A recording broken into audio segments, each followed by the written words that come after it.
वजीर आला KP को 5 अक्टूबर तक किसी भी मुकदमे में गिरफ्तार न किया जाए। पेशावर हाई कोर्ट ने गुज़िश्ता समात का तहरीरी हुक्मनामा जारी कर दिया, जिसमें कहा गया है कि वजीर आला के खिलाफ वफाक और पंजाब में जितने मुकदमा दर्ज हैं, इनकी तफसील दरखास्त गुजार को फराहम की जाए। अगर किसी मुकदमे में गिरफ्तार करना हो तो अदालत को पहले आगाह किया जाए। वजीर आला एक सूबे चीफ एग्जीक्यूटिव हैं और अवाम ने मैंडेट दिया है। ये वजीर आला का बुनियादी हक है कि इन्हें मुकदमात से आगाह किया जाए और इन्हें तफसील फराहम की जाए।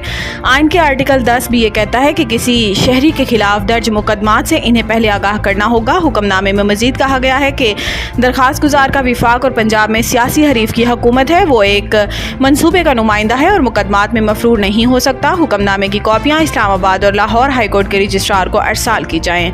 प्रोसीजर ऑर्डिनेंस कमेटी में मौजूदा चीफ जस्टिस की राय को अक़लियत से अक्सरियत में बदलने के लिए लाया गया। इन्होंने कहा कि ऑर्डिनेंस कमेटी में मौजूदा चीफ जस्टिस की राय को अक़लियत से अक्सरियत में बदलने के लिए लाया गया है। PTI रहनुमा का कहना था कि मखसूस नशिस्तों के केस का तफसीली फैसला आने में जितनी ताख़ीर हो रही है, कन्फ्यूजन उतना ही बढ़ता जा रहा है। वाज़ेह रहे कि गुज़िश्ता रोज़ सदर मुमलिकत आसिफ अली ज़रदारी के दस्तखत के बाद प्रैक्टिस एंड प्रोसीजर ऑर्डिनेंस जारी कर दिया गया। प्रैक्टिस एंड प्रोसीजर एक्ट के सेक्शन 2 की ज़ेली शिक के 1 के मुताबिक practice and procedure act committee मुकदमात मुकर्रर करेगी। कमेटी चीफ जस्टिस, सीनियर तरीन जज और चीफ जस्टिस के नामजद जज पर मुश्तमिल होगी। ऑर्डिनेंस में प्रैक्टिस एंड प्रोसीजर एक्ट के सेक्शन 3 में तरमीम भी शामिल है, जिसके मुताबिक समाज से कबल मुफाद आमा की वजूहात देनी होंगी।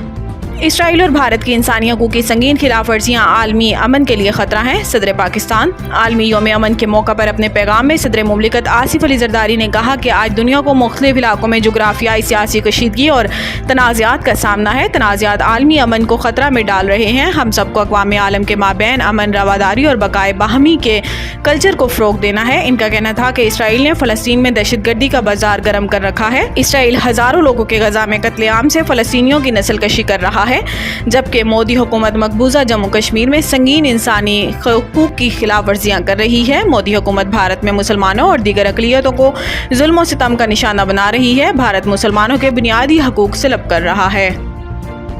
सरकारी मुलाजिम की बेवा को मिलने वाली नौकरी दूसरी शादी पर ख़त्म नहीं हो सकती। लाहौर हाई कोर्ट ने खातून ज़ोया इस्लाम की अपील पर तहरीरी फैसला जारी कर दिया। जस्टिस चौधरी इकबाल की सरबराही में 2 रुकनी बेंच ने तहरीर किया। अपील कुनिंदा ने मौक़िफ़ इख्तियार किया था कि सरकारी मुलाजिम शोहर की वफ़ात के बाद नायब कासिद की नौकरी 2020 में मिली। शोहर इस्लाम की बेवा होने की वजह से सरकारी नौकरी मिली और 2021 में दूसरी शादी की, जिसकी बुनियाद पर नौकरी से बरतरफ कर दिया गया। अदालती फैसले के मुताबिक मुलाजिम शोहर की बेवा को मिलने वाली नौकरी दूसरी शादी पर ख़त्म नहीं हो सकती।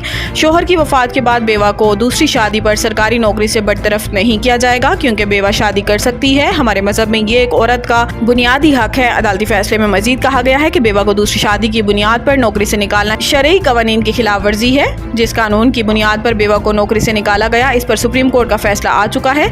अदालत सिंगल बेंच का फैसला और बेवा की नौकरी से निकालने का नोटिफिकेशन कलअदम करार देती है। अदालत बेवा ज़ोया इस्लाम की अपील को मंजूर करती है।